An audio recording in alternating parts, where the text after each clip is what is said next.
semoga selalu dalam keadaan yang sehat dan juga tetap semangat ya. Amin. BTW teman Dalas pas lagi pagi, siang, sore, atau malam nih, apapun itu, Talas pasti akan selalu nemenin waktu luang teman Dalas. Iya dong, apalagi sekarang kita udah ada di episode ketiga Talas. Pasti teman Dalas udah gak sabar gak sih buat nungguinnya? Pastinya dong. Nah, kali ini kembali lagi dengan MC yang pastinya siap nemenin waktu kalian sampai akhir video bersama saya Bilkis Dan saya Amanda. Dan Talas hari ini membawa topik yang gak kalah menarik dari episode-episode sebelumnya. Emang kita hari ini mau bawa topik apa sih, guys? Nah, jadi hari ini Talas akan membawakan topik yang sudah banyak jadi isu di sekitar kita nih, dan juga menjadi isu di media sosial, yaitu peran perempuan di era sekarang. Kenapa menarik? Karena pembahasan tentang perempuan tuh gak akan pernah habis gak sih, Man? Bener banget, guys. Juga kan banyak perempuan di luar sana yang pastinya hebat dan menginspirasi. Nah, betul banget. Salah satu perempuan yang menginspirasi akan hadir jadi narasumber kita pada hari ini. Wih, siapa tuh kira-kira? Bentar dulu. Sebelum kita panggil narasumber yang super keren ini, kita tes ombak dulu nggak sih? Boleh dong, udah pada siap nih kayaknya. Ready banget nih kayaknya. Kalau kita bilang talk show asik Mandalas, kalian jawab sukses, sukses, sukses. Talk show asik Mandalas, sukses, sukses, sukses. Mantap, udah pada siap banget tuh Man kayaknya. Langsung aja nggak sih? Ready banget nih kayaknya. Kalau gitu kita panggil aja nih narasumber yang super duper keren hari ini, yaitu kepada Kak Wafiko. Kami persilahkan. Assalamualaikum Kak. Gimana nih kabarnya? Iya, waalaikumsalam. Kabar aku baik. Gimana dengan kalian? Alhamdulillah baik banget. Berarti kenalan dulu dong Kak sama teman Dalas yang lagi nonton nih di rumah. Oke, halo teman-teman Mandala semuanya. Kenalkan, nama aku Wafiko Lahania. Teman-teman bisa panggil aku Viko. Oke. Nah, salam kenal ya Kak Wafiko. Semoga dengan kehadiran Kakak di sini teman Dalas bisa jadi makin terinspirasi. Nah, kalau kayak gitu kayaknya udah pada gak sabar gak sih? Nah, untuk mengefektifkan waktu, kayaknya langsung aja kita ke pertanyaan-pertanyaannya. Kakak udah siap? Nah, jadi sesuai dengan tema yang kita angkat, yaitu peran perempuan di era sekarang. Nah, kan kakak juga perempuan ya, jadi kita penasaran nih Kak, apakah di lingkungan kakak yang sekarang, yaitu di perkuliahan, gender perempuan tuh masih sering disalahartikan gitu? Kebetulan kalau aku kan sudah melanjutkan di perkuliahan ya. Nah, dan alhamdulillahnya di lingkungan aku tuh udah suportif banget dan udah perempuan tuh sangat-sangat diberdayakan banget di kampus. Apalagi di kampus ini ada organisasi yang sangat mendukung pemberdayaan perempuan, yaitu Girl Out UNJ. Tapi mungkin stereotip dari di lingkungan luar itu perempuan masih kurang untuk diberdayakan ya. Seperti misalnya perempuan kurang bisa nih untuk masuk ke jurusan teknik atau jurusan-jurusan yang berbau teknik seperti itu. Tapi nggak kayak gitu loh. Sebenarnya perempuan juga bisa, perempuan juga mampu untuk melakukan hal-hal itu.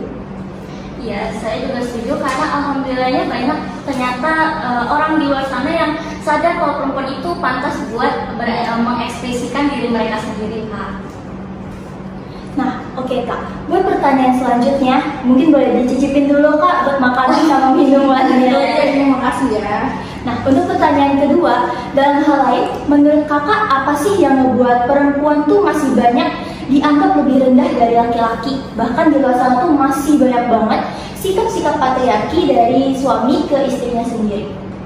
Oke, kalau dari aku, hal-hal yang membuat perempuan seperti itu mungkin di dunia pekerjaan itu kan ada tuh kalau kalian tahu namanya Queen Bee fenomena, di mana sesama perempuan yang sudah bekerja, mereka itu saling mengejar posisi. Jadi kayak karena mereka saling mengejar posisi, jadi untuk mendapatkan posisi yang atas, mereka saling menjatuhkan satu sama lain. Itu udah bagus ya teman-teman.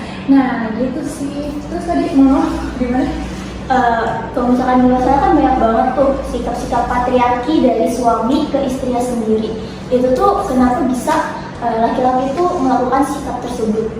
Oh, nah kenapa sih laki-laki bisa melakukan hal tersebut?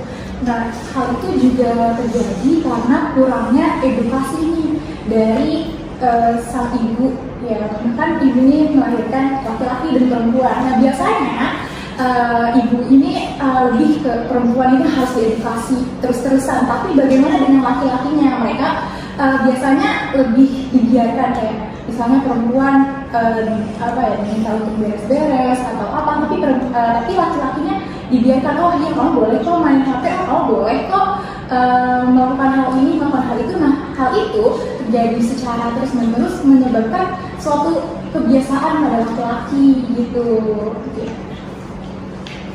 Ya sih, saya juga setuju Kak dengan statement itu, karena dari saya sendiri saya juga ngerasain, tapi kasih sayang dari mama saya juga nggak begitu. Baik, untuk selanjutnya, pertanyaan selanjutnya yaitu bagaimana perempuan bisa mengatasi stereotip dan bias gender atau kecenderungan atau prasangka terhadap jenis kelamin tertentu yang dapat mengakibatkan ketidakadilan dan diskriminasi gender di masyarakat. Oke, bagaimana cara perempuan untuk mengatasi ketidakadilan atau ketidaksetaraan? Nah, biasanya kalau di lingkup organisasi, teman-teman mungkin sudah melihat atau mungkin pernah merasakan sebelumnya kayak terdapat beberapa orang yang mencalonkan diri sebagai ketua. Di antaranya ada yang laki-laki, ada yang perempuan. Nah, akan tetapi misalnya nih si perempuan ini lebih banyak votingnya, tapi yang dipilih laki-laki.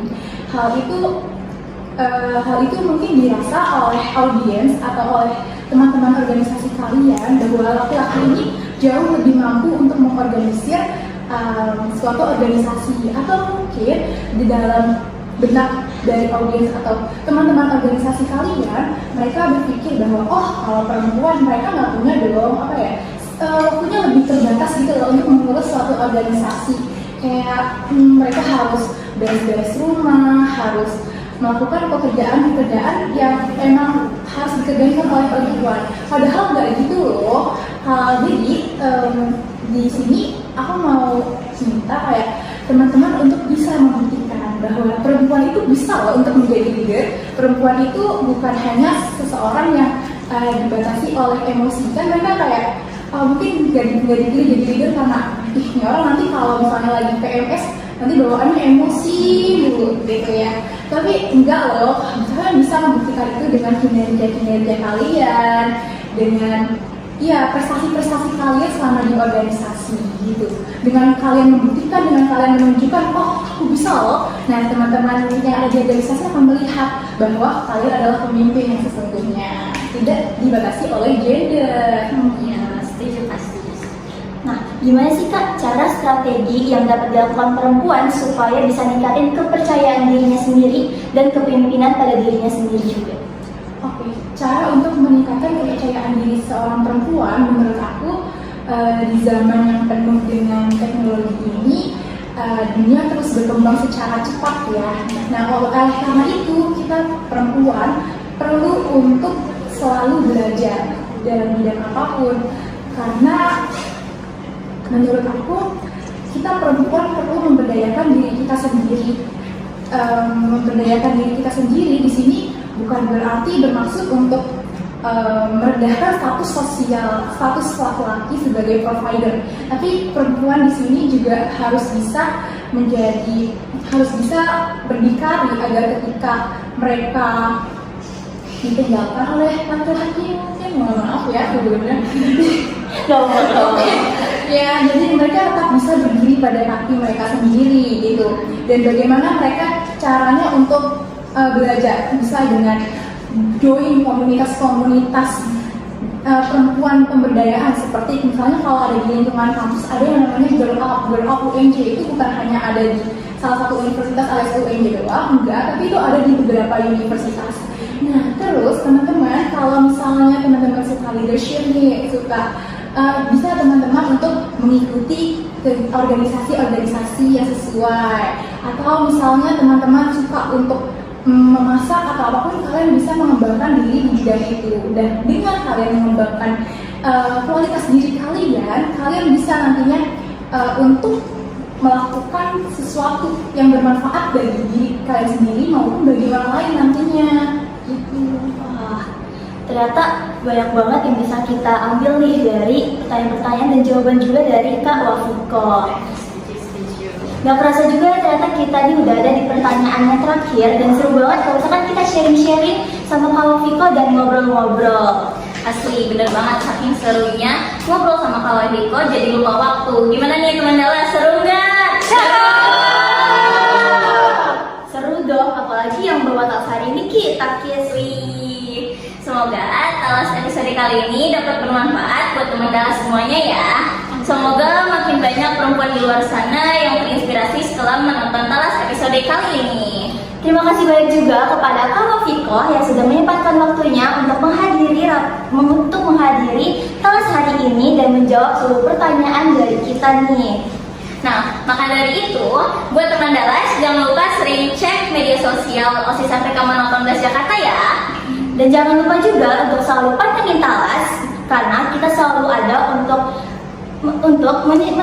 menemani kalian di waktu luang. Nah, kayaknya ini udah waktunya buat saya, Bilkis dan Amanda, partner saya, buat pamit deh.